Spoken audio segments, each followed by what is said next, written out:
Une plante toute simple que tout le monde connaît, enfin je crois. La marguerite. Et la marguerite, eh bien, ça se mange. Alors la marguerite, eh bien c'est super bon. Dans une salade, ou comme ça naturellement. Ah, c'est vraiment spécial. Pour ceux qui ont peut-être déjà mangé dans certains repas asiatiques des choses à base de chrysanthème, ça se ressemble d'ailleurs, c'est de la même famille. La marguerite, c'est excellent. Famille des astéracées. Alors n'effeuillez pas les marguerites, mangez-les.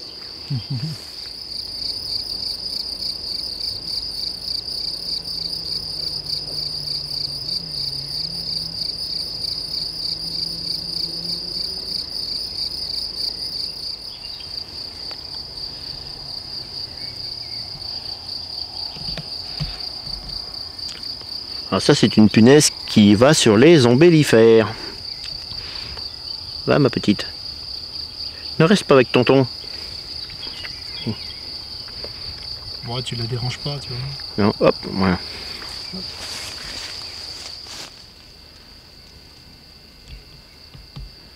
Et là encore une plante comestible, la centaurée.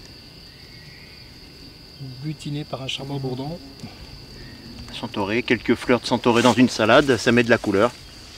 Comestible. Tu nous fais une dégustation, je veux. Une petite centaurée. La centaurée, c'est la santé. Sans passer. C'est bien dommage.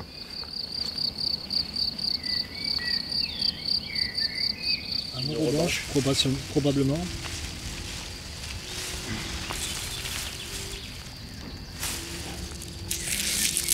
Une plante qui ne produit pas de photosynthèse. C'est une plante parasite d'autres plantes. Sans chlorophylle. Sans chlorophylle donc. Et là, alors là, on a une plante qu'on avait vue déjà une fois, qui est le patoir chanvrine. Alors le patoir chanvrine, elle est comestible, elle est très amère,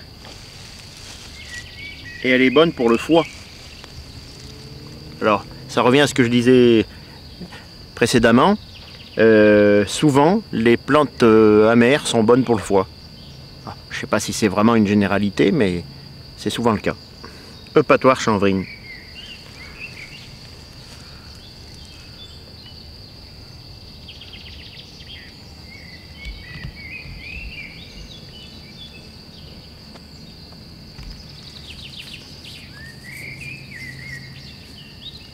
Et le pin d'oiseau, bien fleuri.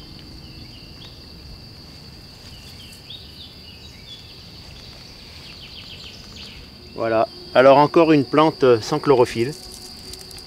Alors ça a un aspect un peu mort, c'est pas mort.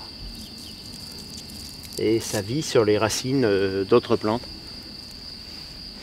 Là, nous avons les silènes, on avait vu les silènes dans des épisodes précédents. Là, ils paraissent un peu en train de mourir, mais ce n'est pas le cas. Ils sont simplement en train de fructifier. La fleur a disparu, et voilà qu'un fruit est en train de se créer. Regardez. Là, ça fait une fructification.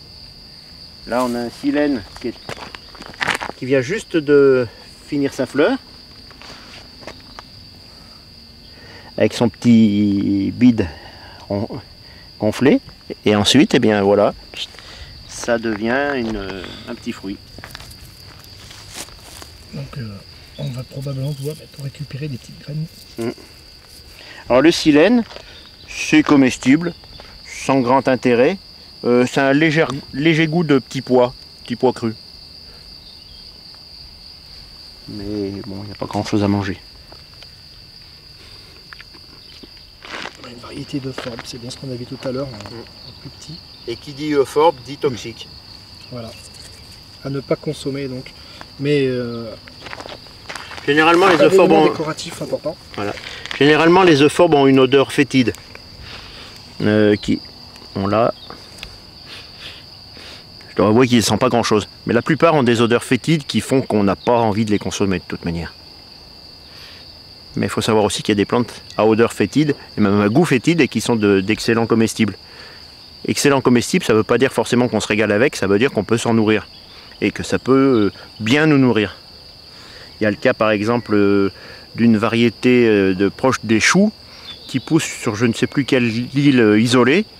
Et ça a un goût, il paraît, vraiment abominable. Et ça a sauvé beaucoup de monde. Parce que les gens qui ont échoué pour différentes raisons sur cette île s'en sont nourris, faute de mieux. Et ça les a vraiment, ça leur a évité d'attraper le scorbut. Ça les a bien nourris, ils sont restés relativement en forme. Malheureusement, c'est abominable au niveau du goût, c'est terrible. Donc il faut savoir que ce qui est bon, qui a un goût comment on pourrait dire, agréable, n'est pas forcément bon pour la santé. Et ce qui a un goût désagréable au palais, peut être très bon pour la santé.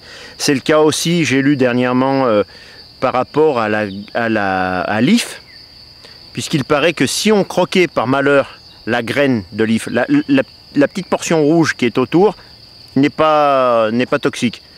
Mais moi, je ne m'amuse pas à trier un morceau de l'autre, je ne mange rien du tout.